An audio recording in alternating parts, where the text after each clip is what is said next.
Hey everyone, so I was looking back over my videos and I realized that I never posted a 37-week video. Like, I taped one and everything like that, but I just didn't post one up. And so I guess I'll talk about that. Whenever I was 37 weeks, I had my baby shower that Sunday.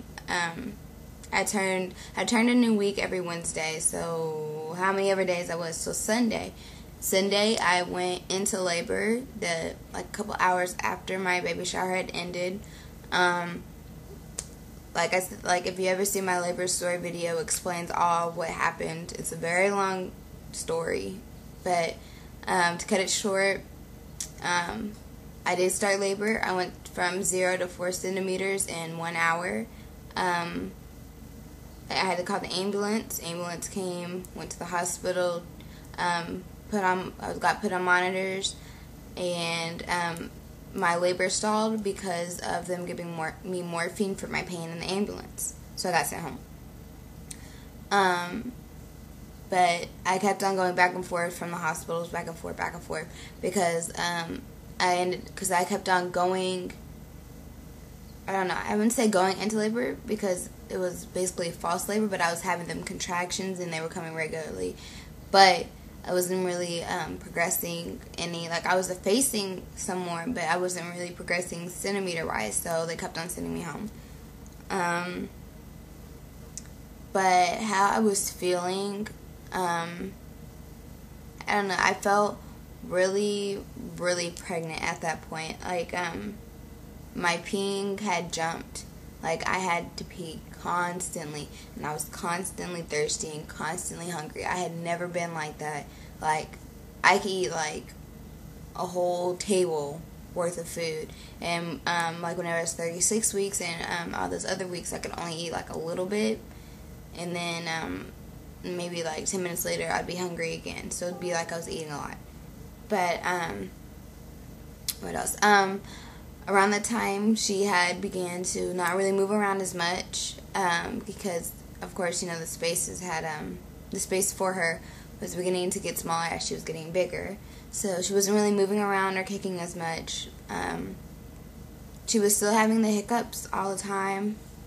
The hiccups, they feel like something. I don't know if I said that in my other videos. Never she first started hiccuping, but still.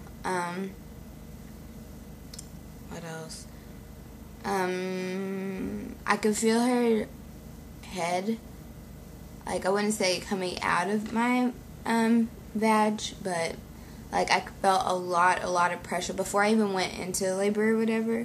I felt a lot of pressure being pushed down, and whenever I walked, I had to kind of wobble. Kind of felt like her head was gonna drop out at any time, but yeah. Let's see what else. I remember getting all that nausea and stuff again.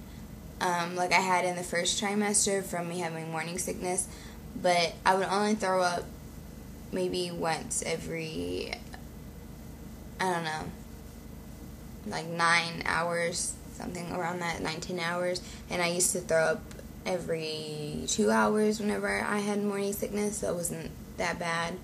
I began getting headaches again, and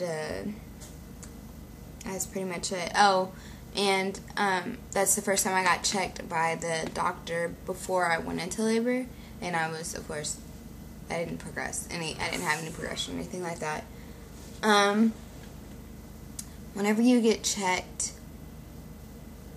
I would suggest you maybe the night before sit down crisscross applesauce on the floor, because it allows you to kind of open up more, because it's kind of painful whenever you get checked. It's not pleasant at all. I don't really know how to describe the feeling, but it's just uncomfortable, and it's uncomfortable. It doesn't really look right either, because it's their whole hand or whatever. Oh, it's not their whole hand, it's just their fingers, but still, it looks worse than what it does. And I don't remember what else. I had it in my head before I made this video, but I forgot. At 37 weeks I started walking around, because I was already having, the Braxton Hicks contractions, but I was walking around more. Like, I would walk at least a mile a day, and I would, of course, sit down, crisscross applesauce to allow her to drop, so it could allow pressure to be put on my uterus, so whenever I was to go into labor, I would thin out faster, which ended up whenever I did go into labor, I went from 0% effaced to 80% effaced. So that works. So do that. I don't remember anything else. That week was just so hectic. I think that was it, really. So, yeah. I guess that was it.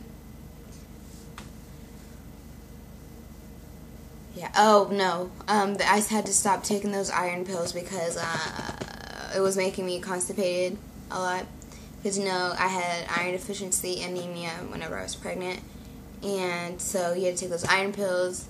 And iron pills cause your stool to be harder. And come to find out that you're supposed to take, like, eat fiber to help, regulate it so where it's, like, normal. But I didn't do that because I didn't know until later. And so, yeah. Oh, also, I got a bladder infection whenever I was 37 weeks. And they gave the doctor that I went to, wasn't my doctor that delivered her. Didn't really know anything about her because I had to go to urgent care because I was in so much pain. And they ended up giving me macrobid. Macrobid you're not supposed to take whenever you're past 36 weeks because it causes bleeding or whatever because whenever you deliver or whenever you're close to delivering. So I was on macrobid whenever I gave birth to her, and it caused me to bleed more than what I would have normally bled, and my doctor was like highly upset that they even gave me that because of course it made you bleed excessively. Like he had to before he could even like really start stitching me up, he had to like do something to where I wouldn't bleed as much because he couldn't really stitch me up and inside while I was bleeding from there, like a lot more than what I was supposed to. So don't get on macrobid past 36 weeks, just to let you know. You can't really do anything for a bladder infection once you pass that amount of time because there's not really medicine that you can take. Well, there is a medicine that you can take, but you can only take it for a couple of days, and usually bladder infections take at least a week to cover up. To clear up or whatever. So, I guess that's it, really. Or anything else. So, I will go. I wish I had a picture of my belly at 37 weeks, but I don't. So, I will talk to you guys later.